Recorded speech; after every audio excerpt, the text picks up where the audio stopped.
ध्यान महाराष्ट्र के नांदेड़ जिले में पिछले कई वर्षों से लगातार घटित हो रही एक अत्यंत गंभीर, विनाशकारी और पूर्णतः मानव निर्मित आपदा की ओर आकृष्ट करना चाहता हूं।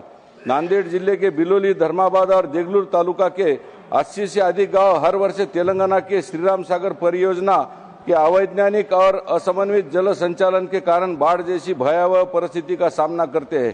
कुछ गांव ऐसे हैं जहां किसानों की पूरी जमीन डूब जाती है।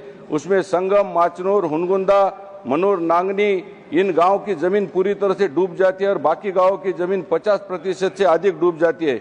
दुख की बात यह है कि कोई प्राकृतिक आपदा नहीं है, बल्कि यह प्रशासनिक समन्वय की भारी कमी और संचालन तंत्र की गंभीर विफलता का परिणाम है।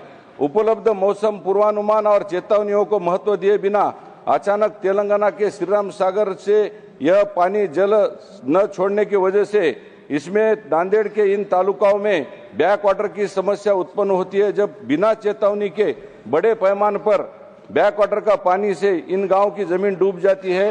श्रीराम सागर पोचमपाड़ गांव के बैक वाटर से कुछ ही घंटों में खतरनाक पानी का स्तर इस एरिया में बढ़ जाता है और सीमांत ग्रामीण क्षेत्रों में अकल्पनीय ऐसा विनाश होता है। यह मानव जनित बाढ़ किसानों के लिए दोहरी मार बन चुका है और फसलें, पशुधन, घर बार, ग्रामीण ढांचे सब नष्ट हो जाते हैं। माननीय सभापति महोदय, नांदेड़ जिले के धर्माबाद, बिलोली, देगलूर के किसानों की मांग है कि उन्हें स्थायी कायम मुआवजा देने की मांग इस सदन के माध्यम से मैं करता हूं। यह किसी एक वर्ष की समस्या नहीं है, हर साल दोहराए जाने वाली लापरवाही से उत्पन्न त्रासदी है। अंतर्राज्यीय जल प्रबंधन के समन्वय की कमी से इसे महाराष्ट्र में और तेलंगाना के सरकार के साथ तत्काल बैठक करके उपाय योजना करने की आवश्यकता है।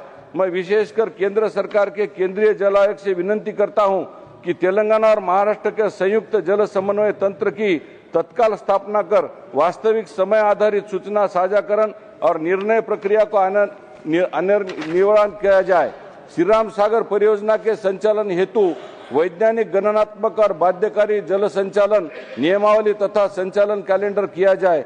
डिजिटल सर्वेक्षण करके डीबीटी के माध्यम से मुआवजा दिया जाए। माननीय सभापति महोदय, ये 3 तालुका नांदेड़ जिला के बहुत गंभीर अवस्था में है। काफी सारी समस्याएं हैं, फसलें और सारे जो गांव है बाढ़ में आ जाते हैं। मैं आपसे हाथ जोड़ के विनती करता हूं कि इन गांवों के लिए पूरा महाराष्ट्र और तेलंगाना की समिति एकत्र बिठा के इस विषय में अगर कायम स्वरूप अगर निराधार इसमें निर्णय करना बहुत जरूरी है, क्योंकि केंद्र के हस्तक्षेप की बहुत जरूरी है। काफी दिनों से यह समस्या बलवंत जी।